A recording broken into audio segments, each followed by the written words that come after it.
Hello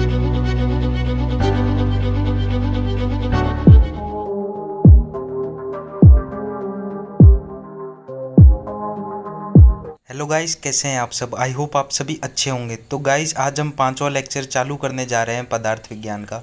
पिछले lecture में हमने पदार्थ टॉपिक चालू किया था और उसके अंदर हमने पद की निरुक्ति देखी थी। फिर हमने देखा था पद विथ सिंगल लेटर, पद विथ मल्टीपल लेटर, फिर देखा था अर्थ।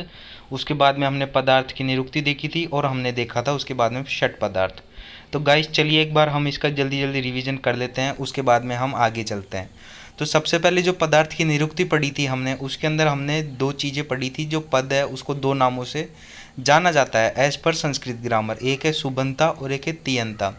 फिर उसके बाद में हमने एक श्लोक पढ़ा था पद च वर्ण समूह। इसका मतलब होता है कॉम्बिनेशन ऑफ वर्ण या लेटर्स।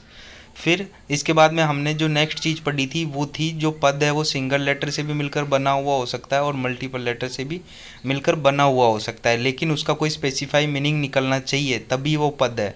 अगर उसका कोई स्पेसिफाई मीनिंग नहीं निकल रहा है तो वो पद नहीं है। फिर उसके बाद में हमने देखा था कि पद विथ सिंगल लेटर, तो ख का मतलब होता है आकाश और क का मतलब कुछ नहीं होता है, उसका कोई मीनिंग नहीं निकलता है। इसका मतलब ये है कि ख तो पद है लेकिन क है जिसका कोई मीनिंग नहीं निकल रहा है, वो पद नहीं है। उसके बाद में हमने देखा था पद विथ मल्टीपल लेटर। तो इसके अंदर जो घट है उसका मतलब होता है पॉट और पुस्तकम उसका मतलब होता है बुक और चम चम का मतलब कुछ नहीं होता है, उसका कोई सेंस नहीं निकलता है। तो जो चम है जो मल्टीपल लेटर है वो पद नहीं है। फिर उसके बाद में गाइज हमने देखा था अर्थ। तो अर्थ का मतलब क्या होता है जो चीज़ें रिसीव की जाती है इंद्रियों के द्वारा उसी को ही हम अर्थ कहते हैं, या हम पंच इंद्रिय अर्थ भी कह सकते हैं। फिर उसके बाद में हमने पदार्थ की निरुक्ति पढ़ी थी। पदार्थ की निरुक्ति के हमने अंदर देखा था हमने पदस्य अर्थ पदार्थ। तो इसका मतलब होता है द नॉलेज या मीनिंग ऑफ पद इज नोन एज पदार्थ। उसके बाद में जो पदार्थ है वो दो शब्दों से मिलकर बना हुआ है, पद प्लस अर्थ इज इक्वल टू पदार्थ। फिर उसके बाद में जो पद है वो आइडेंटिफाई या प्रिसीव्ड किया जाता है इंद्रियों के द्वारा और उसी नॉलेज को हम बोलते हैं पदार्थ। फिर पंच इंद्रिय अर्थ ऑफ पद, इसको भी हम पदार्थ बोलते हैं। और जो सुश्रुत है और चरक है उन्होंने पदार्थ को एक तंत्रयुक्ति माना है। फिर गाइस जो षट पदार्थ है, षट पदार्थ का मतलब होता है 6 टाइप्स ऑफ पदार्थ पढ़ते हैं हम पदार्थ विज्ञान के अंदर। वो कौन कौन से हैं? द्रव्य, गुण, कर्म, सामान्य, विशेष, समवाय। ये सीक्वेंस आपको याद रखना है फ्रेंड्स। और ये जो सीक्वेंस है वो पदार्थ विज्ञान के हिसाब से, आयुर्वेद के हिसाब से अलग सीक्वेंस है। आयुर्वेद के हिसाब से जो सबसे पहली प्रायोरिटी दी गई है वो दी गई है सामान्य, उसके बाद विशेष को। फिर गाइस अब हम हमारा लेक्चर चालू करते हैं। इसके बाद में हमें देखना था पदार्थ के लक्षण। तो गाइस पदार्थ के जो लक्षण हैं वो 3 हैं। पहला तो है अस्तित्व, फिर उसके बाद में है अभिद्वित्व, उसके बाद में ज्ञेयत्व। इसका मतलब क्या होता है? अस्तित्व। अस्तित्व का मतलब तो आपको खुद को समझ में आ रहा हो, जिसका कोई एग्जिस्टेंस हो। फिर अभिद्वित्व का मतलब क्या होता है? जिसका कोई नामकरण संभव हो, मतलब मीन्स जिसका कोई नाम दिया जा सके। उसके बाद में ज्ञेयत्व। ज्ञेयत्व का मतलब होता है जिसको जाना जा सके। जैसे कि मैं एग्जांपल लेता हूँ राइस।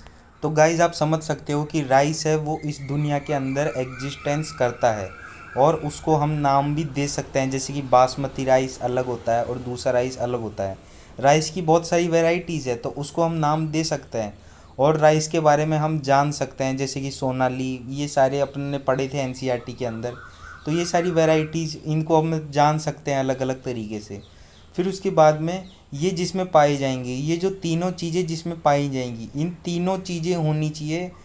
जिसके अंदर भी ये तीनों चीज़ें पाई जाएगी उसे पदार्थ कहेंगे अपन, और जिसके अंदर ये तीनों चीज़ नहीं पाई जाएगी, एक चीज़ भी छूट जाएगी, उसे हम पदार्थ नहीं कहेंगे फ्रेंड्स। तो यही मैंने ऊपर लिखा था यहाँ पर, ऑल पदार्थ हैव 3 कॉमन प्रिंसिपल लाइक अस्तित्व, देवत्व और ज्ञानित्व। फिर उसके बाद में गाइस हम देखते हैं पदार्थ के भेद। जो पदार्थ के भेद हैं वो 2 हैं। किसके हिसाब से? चरक के हिसाब से। वो कौन कौन से हैं? सबसे पहला है भाव पदार्थ। जो भाव पदार्थ है वो 6 हैं और जो अभाव पदार्थ है वो अन्य बराबर है, असंख्य। असंख्य क्यों है वो मैं आपको बताऊंगा आगे। तो भाव पदार्थ का मतलब क्या होता है? पॉजिटिव सब्सटेंस, और अभाव पदार्थ का मतलब होता है नेगेटिव सब्सटेंस। अभाव, हमें किसी चीज़ का अभाव हो गया, तो अभाव से आपको मतलब समझ में आ जाना चाहिए, वो नेगेटिव सब्सटेंस है, और भाव मीन्स पॉजिटिव सब्सटेंस। तो सबसे पहले हम देखते हैं भाव पदार्थ कौन कौन से हैं। तो यहाँ पर जो भाव पदार्थ जो मैंने षट पदार्थ बताए थे वही है द्रव्य, गुण, कर्म, सामान्य, विशेष, समवाय। और जो अभाव पदार्थ है वो 2 तरीके के हैं, एक तो है संसर्ग अभाव और एक दूसरा है अन्योन्य अभाव। फिर उसके बाद में जो संसर्ग अभाव है उसके 3 टाइप्स हैं। पहला है प्राग भाव, दूसरा है पदंसा भाव और तीसरा है अत्यंत अभाव। तो सबसे पहले हम पढ़ते हैं यहाँ पर अभाव पदार्थ। तो यहाँ पर दिया हुआ है कि किसी वस्तु का न होना, मैंने आपको बताया था अभी ऊपर, किसी वस्तु का ना होना, इसका मतलब उस वस्तु का अभाव हो गया, तो वही अभाव कहलाता है। फिर इसके अंदर जो अभाव पदार्थ है वो 2 तरीके के हैं, एक तो है संसर्ग अभाव और दूसरा है अन्योन्य अभाव। तो सबसे पहले हम यहाँ पर संसर्ग अभाव पढ़ेंगे। तो यहाँ पर जो संसर्ग है उसका मतलब ही होता है विरोधी अभाव। इसका मतलब क्या होता है, एक वस्तु अगर मान लो नष्ट हो गई तो दूसरी वस्तु का अभाव हो जाएगा। बिल्कुल सही बात है। जो संसर्ग अभाव है उसके 3 भेद हैं। पहला है प्राग भाव। तो प्राग से आपको लेना है पूर्व, पूर्व में अभाव होना। इसका मतलब क्या है, किसी वस्तु का उसकी उत्पत्ति से पूर्व का जो अभाव होता है उसे ही हम प्राग भाव कहते हैं। यहाँ पर मैं इसको बहुत ही सिंपल से एग्जाम्पल से आपको समझाता हूँ। जैसे कि घड़े के बनने से पहले घड़े का अभाव, जब घड़ा बना नहीं था तो उससे पहले हमें घड़े की कमी थी, जो कमी थी वही घड़े का अभाव था। मीन्स घड़े बनने से पहले उसके पूर्व का अभाव, तो उसी को ही हम प्राग भाव कहते हैं। फिर ये तो हो गया पहला प्राग भाव, और उसके बाद में हम देखते हैं दूसरा प्रध्वंसा भाव। तो प्रध्वंसा का मतलब आपको समझ में आ रहा होगा, यहाँ पे प्रध्वंसा का मतलब है नष्ट होना। तो यहाँ पर लिखा हुआ है कि किसी वस्तु के नष्ट होने के पश्चात उसका जो अभाव होता है उसी को ही हम प्रध्वंसा भाव कहते हैं। जैसे कि हमारे पास जो घड़ा था वो टूट गया, तो हमें क्या हो गया, घड़े का अभाव हो गया। इसका मतलब क्या है, किसी वस्तु के नष्ट होने के पश्चात उसका जो अभाव होता है। कोई वस्तु हमारे पास टूट गई है, उसके बाद हमें उसका अभाव होता है, मीन्स उसकी कमी होती है, उसी को ही हम प्रध्वंसा अभाव कहते हैं। प्राग भाव में तो क्या था, उत्पत्ति से पूर्व, यहाँ पर टूटने के बाद में उसका अभाव हो रहा है वो। फिर उसके बाद में जो थर्ड टाइप है संसर्ग अभाव का, वो है अत्यंत अभाव। तो ये बहुत ही ज़्यादा सिंपल है। इसमें क्या दिया हुआ है कि वो तीनों कालों में प्रेजेंट नहीं होगा। अत्यंत, अत्यंत अभाव आपको यहाँ पर समझना चाहिए, वो तीनों कालों में, मीन्स प्रेजेंट पास्ट फ्यूचर, वो तीनों कालों में प्रेजेंट नहीं होगा। मतलब उसका पास्ट में भी अभाव होगा, प्रेजेंट में भी अभाव होगा और फ्यूचर में भी उसका अभाव रहने वाला है। मीन्स उसका तीनों कालों के अंदर उसकी कमी अपन को खलने वाली है। तो इसका उदाहरण क्या है, जैसे कि अग्नि में शीतलता का अभाव। तो आपको पता है कि अग्नि का स्वाभाविक गुण उष्ण है, तो वो कभी शीतल नहीं हो सकती है। ना ही वो पहले शीतल थी कभी पास्ट के अंदर, ना ही प्रेजेंट के अंदर शीतल रहेगी, ना ही फ्यूचर के अंदर वो शीतल रहने वाली है। वो हमेशा उष्ण ही रहेगी अग्नि। तो जो अग्नि है उसके अंदर हमें किसका अभाव हो रहा है, शीतलता का अभाव हो रहा है तीनों कालों के अंदर। तो ये तो पढ़ लिया हमने संसर्ग अभाव के टाइप्स। एक बार हम वापस से इसका रिवीजन कर लेते हैं। जो सबसे पहला था वो था प्राग भाव, इसमें उत्पत्ति से पूर्व, फिर प्रध्वंसा टूटने के बाद में, और अत्यंत, तीनों कालों के अंदर उसका अभाव होना। उसके बाद में जो अन्योन्य अभाव, अन्योन्य अभाव, अन्योन्य का मतलब क्या समझना है आपको, एक वस्तु में दूसरी वस्तु का अभाव ही अन्योन्य अभाव कहता है। अन्य, अन्य मतलब दूसरी वस्तु। जैसे घट में पट का अभाव, घट का मतलब क्या होता है, घड़ा, और पट का मतलब क्या होता है, मिट्टी। इसका मतलब क्या है, जैसे कि हमें बनाना था घड़ा, तो हमें घड़े बनाने के लिए मिट्टी चाहिए थी, तो मिट्टी को तो हमने घड़े में काम ले लिया। अब जो मिट्टी है उसका हमें अभाव हो गया, क्योंकि वो मिट्टी थी वो हमने घड़े बनाने के अंदर ले ली। तो यहाँ पर ऊपर दिया हुआ था एक वस्तु में दूसरी वस्तु का अभाव। जैसे कि हमने घड़ा बना लिया मिट्टी से, तो हमें किसका अभाव हो गया, मिट्टी का अभाव हो गया। तो गाइज ये था पदार्थ विज्ञान के अंदर अभाव पदार्थ। फिर गाइज हम नेक्स्ट लेक्चर के अंदर हम भाव पदार्थ पढ़ने वाले हैं। तो एक बार हम वापस से इसका रिवीजन कर लेते हैं, इस लेक्चर के अंदर हमने क्या क्या पढ़ा। तो सबसे पहले हमने पढ़ा था पदार्थ के लक्षण, वो थे 3, अस्तित्व, अभिद्वित्व और गेयत्व। जिसका कोई एग्जिस्टेंस हो, जिसका कोई नामकरण पॉसिबल हो और जिसको जाना जा सके। ये तीनों जिसके अंदर पाए जाएंगे, तीनों लक्षण जिसके अंदर पाए जाएंगे, वही पदार्थ कहलाया जाएगा। उसके बाद में जो पदार्थ के भेद थे वो 2 थे चरक के हिसाब से।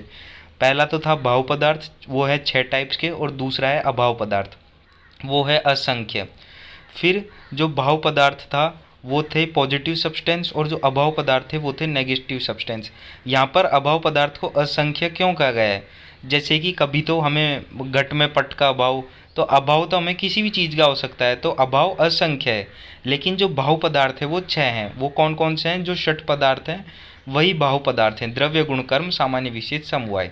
यही सीक्वेंस आपको याद रखना है। फिर उसके बाद में हमने पढ़ा था अभाव पदार्थ 2 टाइप्स के हैं, एक तो है संसर्ग अभाव और दूसरा है अन्योन्य अभाव।